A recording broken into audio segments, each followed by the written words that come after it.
The car engine hummed low, barely audible beneath the steady whisper of rain. I had been sitting there for what felt like hours, parked just beyond the bend that led to the old family home. The windshield was misted over, softening everything outside into a blur of gray and memory. Through the fog, the outline of the house waited, smaller than I remembered, but somehow heavier, like it had gathered every silence I'd left behind. The air smelled of wet earth and roasted corn, faint and familiar. Somewhere down the street, laughter drifted from an open window, a sound that once belonged to me. I thought about getting out. My hand even reached for the door, but something stopped me, a quiet hesitation I couldn't name. Maybe it was fear, or maybe it was the knowing that some places don't forget the people who left them too soon. It's strange, how the road home can feel longer after you've been gone a while. Not because of the miles, but because of the memories that lie in between. Every tree, every worn fence post seemed to whisper a version of my name I hadn't heard in years. The rain, soft and steady, carried with it the scent of old summers, the kind that used to end with fireflies and laughter spilling through open doors. I stared at that front porch, where the light still flickered like a heartbeat refusing to quit. It used to be my father's ritual, replacing that bulb every few months. Now it seemed no one had bothered. Maybe it didn't need fixing. Maybe some things are meant to flicker, to remind us that even light can tremble and still be light. Inside that house, once upon a time, the walls echoed with small, ordinary joys. A clatter of dishes, a mother's hum, the faint rhythm of footsteps that meant safety. But the last time I was there, it wasn't laughter that filled the rooms. It was something sharper, a silence that grew teeth. I don't even remember the words that ended it all. Only the feeling, that heavy pause before I closed the door behind me, not realizing it would take years to open it again. And now, sitting there just a few feet away, I felt that same pause stretching across time. My name was still somewhere in that house, caught in the dust, hanging in the air between unsaid things. I whispered to no one. How do you walk back into a room where your name became a silence? The question hung there, gentle but heavy. Outside, the rain softened. The porch light flickered again, almost as if in reply. Not inviting, not forgiving, just waiting, and maybe that was enough. Maybe some homes don't ask for explanations. Maybe they just wait, quietly, faithfully, for the sound of a familiar engine slowing down at the end of the road. The kind of waiting that feels like love, even when no one says it aloud. Memory has a way of softening the edges. When I think back to those early years, everything feels bathed in a kind of golden light, the kind that comes just before sunset, when the day exhales and the world seems to forgive itself. Mornings used to begin with the sound of the kettle whistling, the faint rustle of newspaper pages turning, and my mother humming to herself in the kitchen. It wasn't a song with words, just a tune that floated through the rooms like sunlight slipping through curtains. My father's voice would follow, steady and sure, calling out reminders about breakfast, about the day ahead. It all seemed endless then. The smallness of life that felt so large.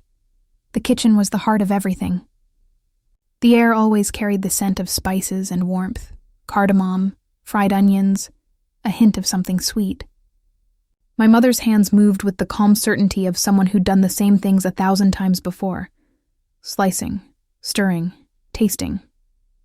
My father would steal a piece of bread from the plate, and she'd scold him, pretending to be angry. We laughed every time, though we all knew the routine by heart.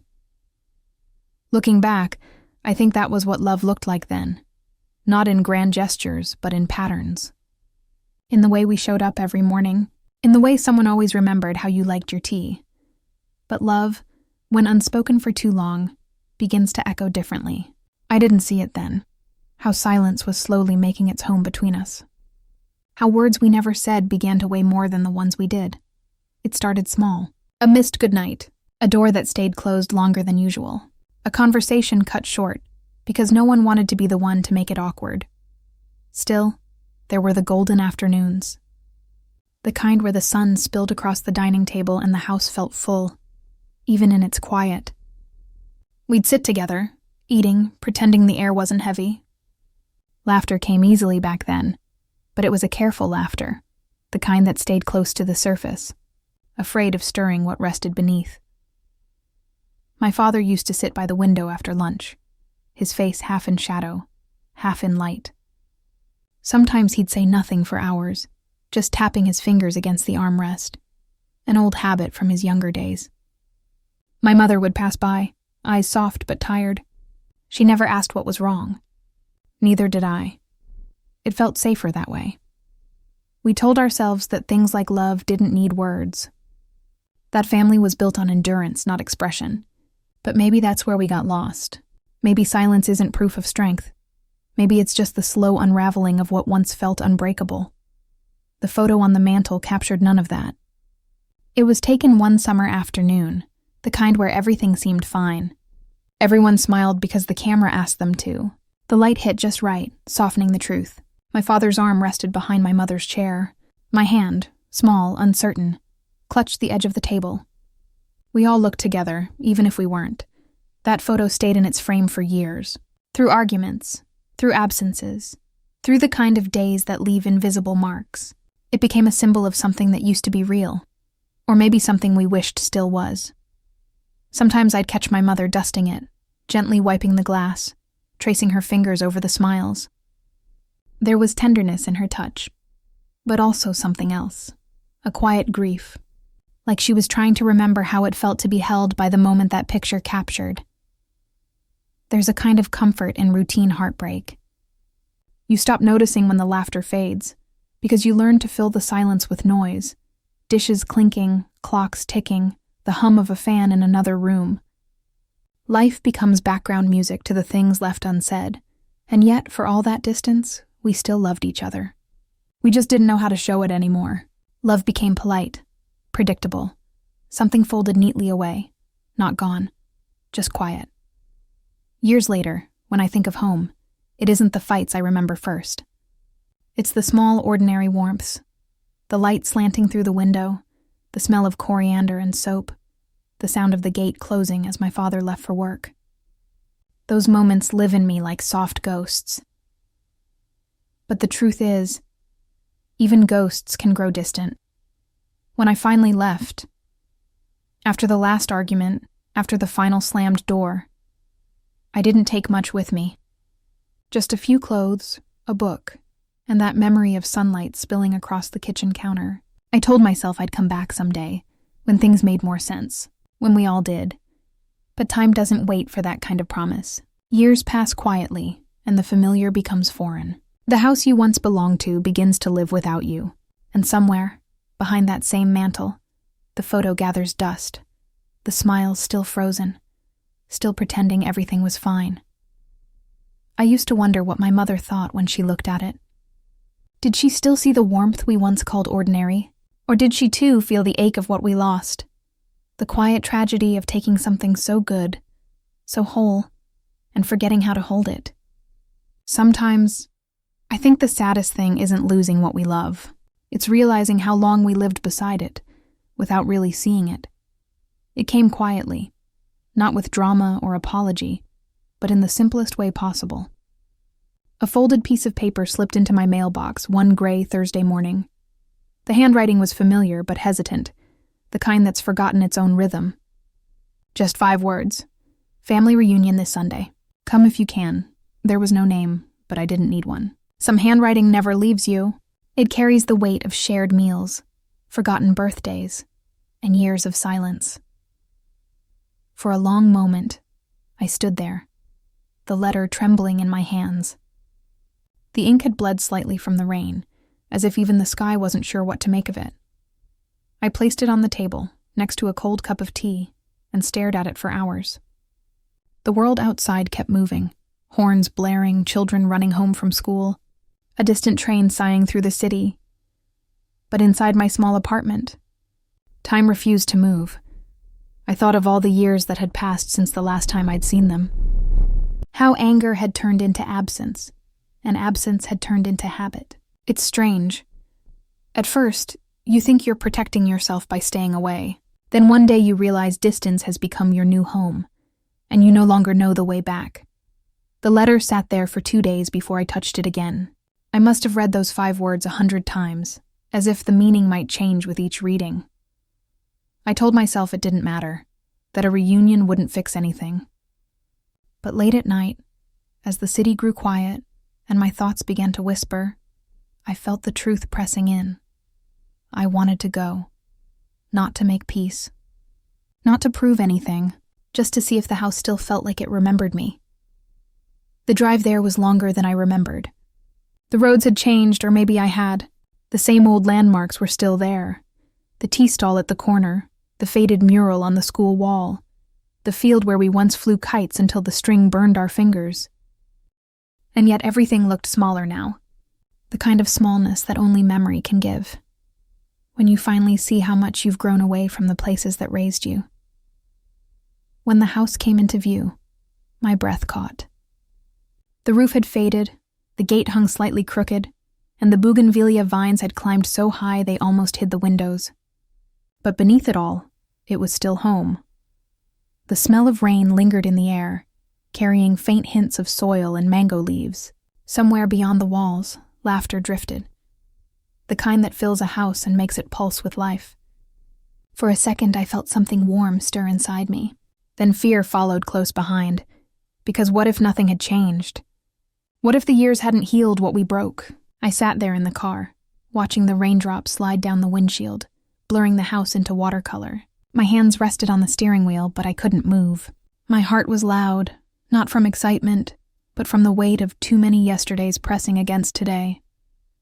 Finally, the rain made the decision for me. It started soft, like a whisper, then heavier, until the sound wrapped the world in a kind of forgiveness. I took it as a sign. Maybe not that everything would be okay, but that it was time to stop waiting for perfect moments. I stepped out. The ground was slick, the air cool and familiar. Each step toward the gate felt like walking through a memory, the laughter echoing louder, the smell of grilled corn and wet grass rising around me. And then I heard it. My name. Not shouted, not called, just spoken softly, like a word that hadn't been used in years but still fit. For a heartbeat, everything stopped. The rain, the noise, even the ache inside me. Just that one sound. My name. And suddenly, I was both the child who once ran through this yard and the stranger who had stayed away too long. The door opened before I reached it. Faces I knew and didn't know stood there. Older, changed, but still carrying the shapes of who they'd been. Someone smiled, unsure. Another looked down. No one said anything for a long time, and in that silence, the truth hit me harder than any words could have. We had all been waiting, each of us, in our own quiet way, for someone to come home first. Inside, the smell of old wood and spices pulled at me, the sound of the ceiling fan humming like an old lullaby. Every detail carried a memory. The corner where my father used to sit with his tea, the faint stain on the wall from the monsoon of '97, the photograph still on the mantel, untouched, waiting. It was like walking into a version of myself I'd left behind. And though fear still lingered in the air, it began to mix with something gentler, a fragile kind of hope. As I stepped further in, the rain outside softened to a drizzle. I could almost hear it whispering through the windows, as if reminding me, some things don't end. They just wait until you're ready to return. Inside, the house felt both alive and frozen, as if time had learned to breathe differently within these walls. Every creak of the floorboard carried a memory. The smell of turmeric, dust, and something faintly sweet lingered in the air. The scent of years folded into corners no one bothered to clean. The laughter from the living room sounded close but not quite warm. It bounced off the walls, never quite landing.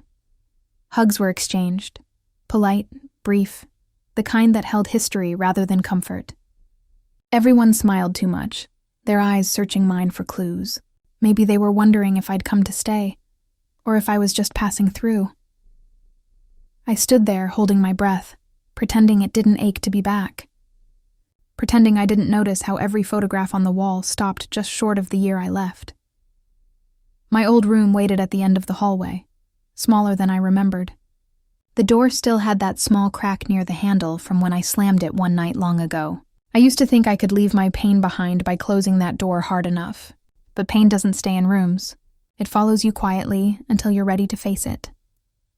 When I stepped inside, the air shifted.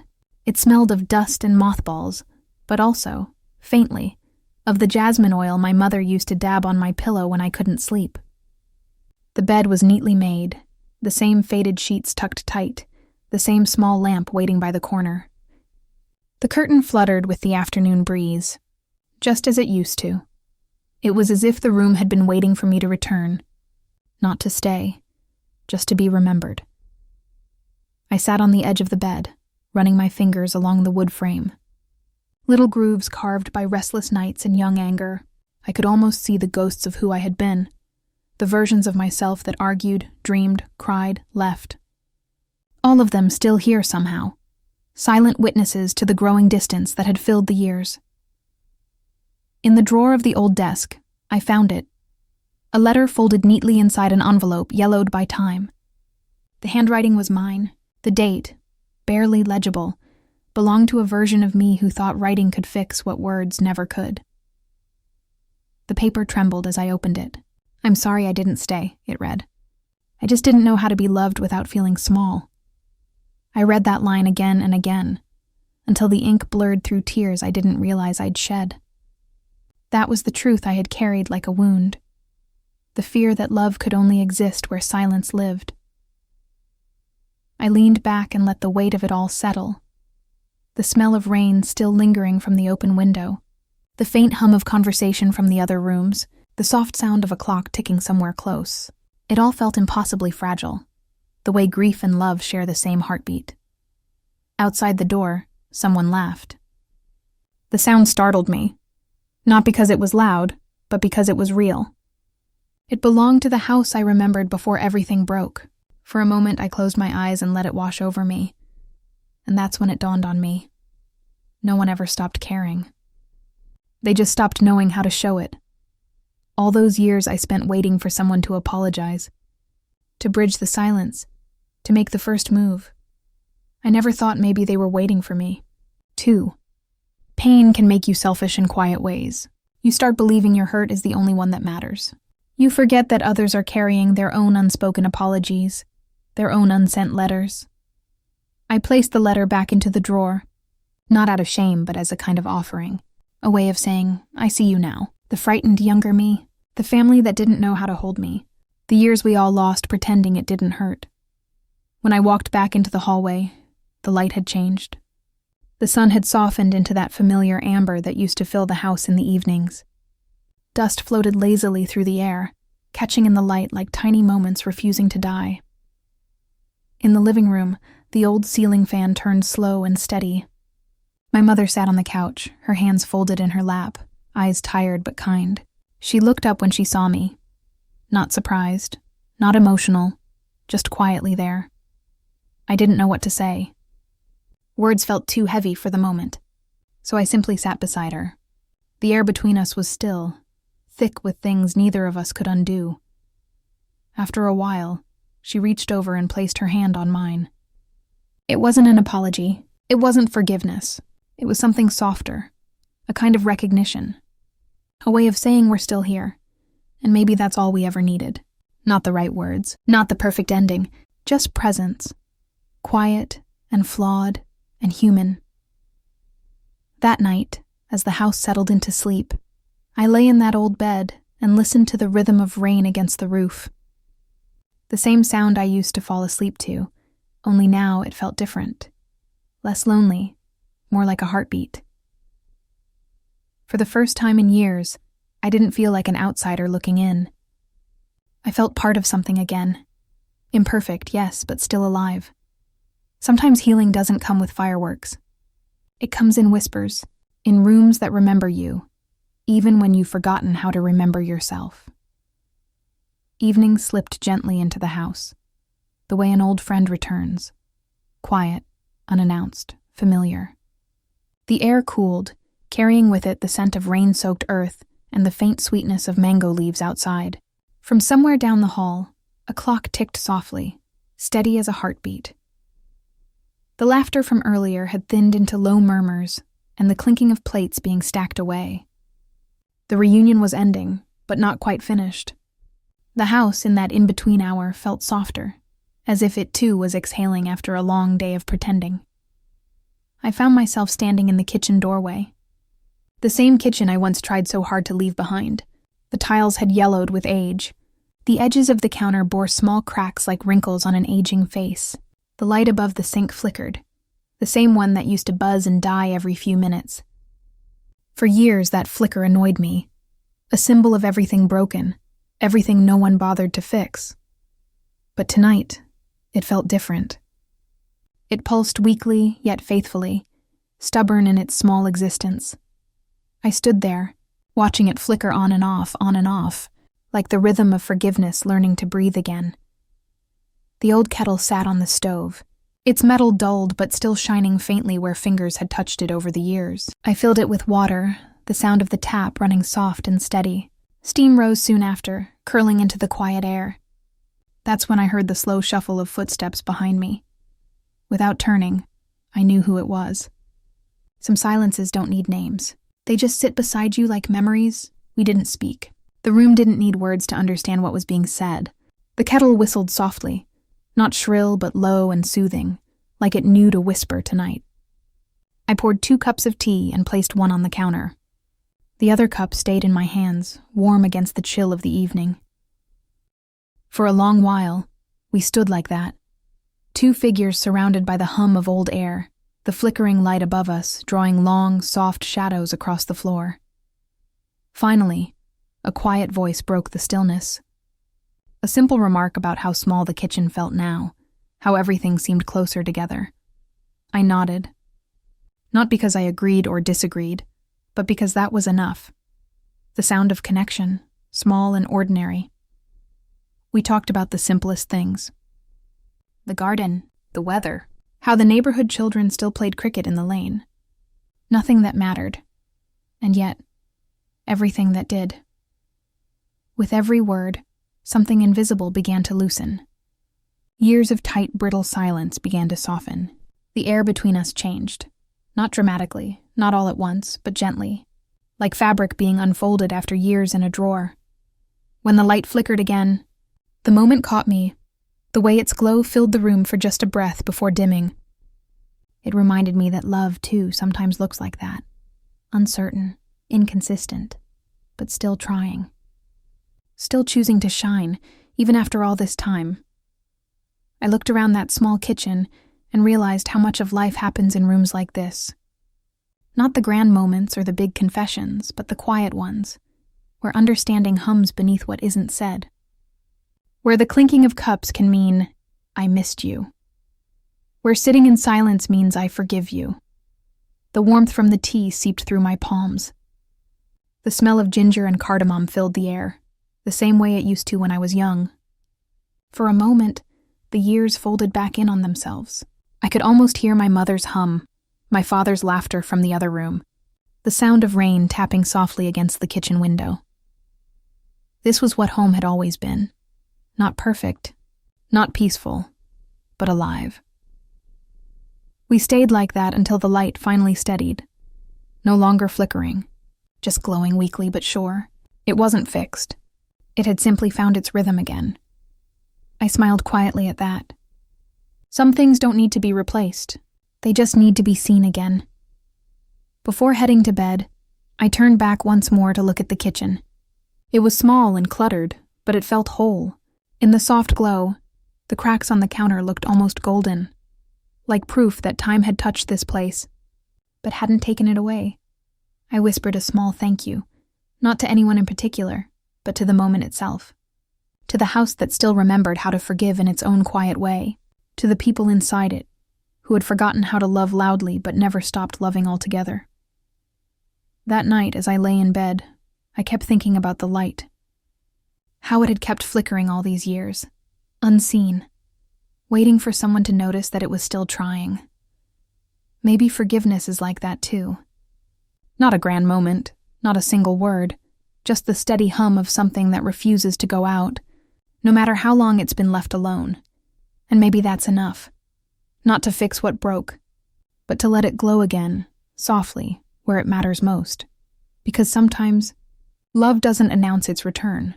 It just flickers once, and stays. Morning crept into the house like a slow breath, soft, golden, and unhurried. The light filtered through the thin curtains, painting quiet lines across the living room floor. Dust motes drifted in the air, shimmering like tiny memories suspended between time and forgiveness. Everyone else was still asleep. The house for once didn't feel heavy. It felt rested. I walked barefoot through the hallway, each step whispering against the old floorboards. The walls were lined with photographs, faces frozen in laughter, hands mid-wave, eyes that still seemed to follow you no matter where you stood. Most frames had dulled with age, their edges chipped, but the stories inside them hadn't faded. They just waited patiently, like everything else in this home. Then I saw it. The photo that had been missing all these years. It was resting on the sideboard, tucked behind a vase of wilting flowers. A small square of time, bent at the corners. A younger version of all of us, smiling in a way that felt both foreign and familiar. I remembered the day it was taken. The backyard bathed in late afternoon sun, my father's old camera propped up on a chair, my mother fussing over everyone's collars. We'd laughed so hard when the camera timer went off too soon. Half of us weren't ready, half were looking the wrong way. And yet, it was perfect, because it was real.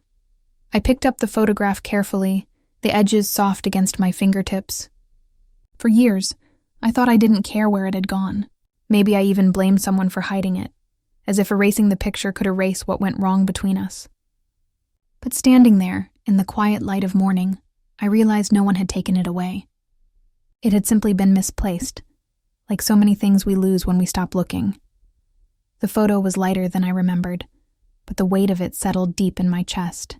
It wasn't just a memory, it was a mirror. A reflection of who we were before time and distance taught us how to love from afar. I walked to the wall above the mantel, the same spot where it used to hang, years ago. The nail was still there, slightly rusted, waiting.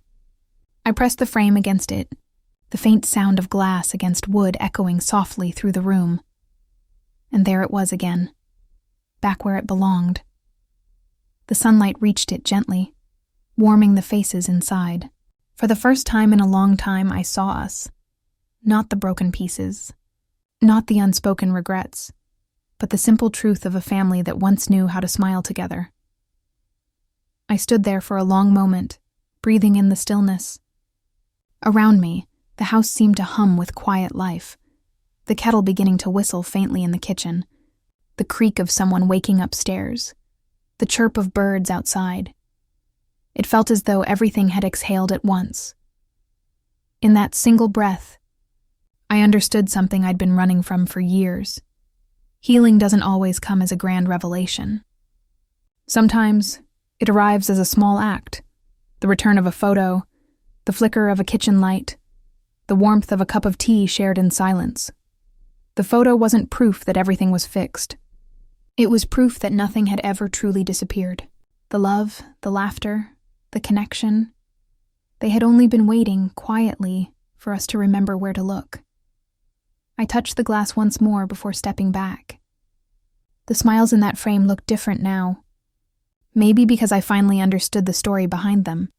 Not one of perfection, but of persistence. Families aren't built on the moments we get right. They're held together by the moments we choose to stay, even when everything feels wrong. As the morning light deepened, I whispered a small promise to the faces on the wall, to keep showing up, even quietly. To let love flicker, even when it's faint. To keep remembering that sometimes, healing isn't about starting over. It's about placing the picture back where it was, and seeing it anew. And in that quiet room, filled with the scent of tea and the warmth of sunlight, I finally felt it. That subtle shift inside me, the easing of something that had been tense for far too long. Forgiveness didn't arrive as fireworks. It came as stillness, and in that stillness, I found peace. The road home looked different in the morning light. Not because the trees had changed or the air smelled new, but because something inside me had. As I drove away, the house grew smaller in the rearview mirror, framed by the soft haze of sunrise. The same road that once felt endless now felt calm, familiar, almost kind. I used to believe leaving meant escape, a way to outrun what hurt. But now I knew better. Some roads don't lead away, they lead through. The tires hummed a steady rhythm beneath me, a quiet song of distance and return. The scent of rain lingered from the night before, that clean, forgiving smell that always seems to follow the hardest storms. The wipers brushed a few leftover drops from the windshield, and in their slow, hypnotic motion I felt time moving differently, gentler. Patient, no longer chasing me. For years, I had carried the weight of silence like a second skin. The words I never said, the apologies I waited for, the moments I thought were lost forever. But somewhere between the laughter of last night and the stillness of dawn, that weight had shifted. It hadn't disappeared. It had softened. And maybe that's what healing really looks like. Not the absence of pain, but the quiet acceptance that it was part of the journey. The fields outside shimmered in the early light, rows of green stretching endlessly, broken only by the flash of a bird cutting across the sky. I remembered how I used to drive this same road years ago. My hands tight on the wheel, my chest heavy with the fear of what waited back home. Now my hands were loose, the road steady beneath me, as if it was never something to conquer, only something to travel. I passed the old mango tree stump by the bend, the one that used to shade our picnics, the one I'd mourned when it fell. But even there, I noticed something I hadn't before. A small shoot, fresh and green, breaking through the cracked earth. It stopped me for a moment, because there it was, the truth I'd been circling all along. Life doesn't return to what it was. It grows quietly beside the loss. I smiled then, a soft, tired smile that felt like sunrise. Maybe that's what peace is. Not forgetting, but remembering without the ache. The house had vanished behind me now, hidden by distance and trees. But somehow, I didn't feel like I'd left it. It lived inside me again, in the echo of voices, in the taste of home-cooked spice, in the silence that finally didn't feel lonely. As the road curved gently ahead, I rolled down the window. The wind rushed in, cool, free, alive. Maybe, I thought, coming home was never about the place. Maybe it was about finding the courage to return to myself. And with that thought, I drove on, toward whatever waited next, unafraid at last.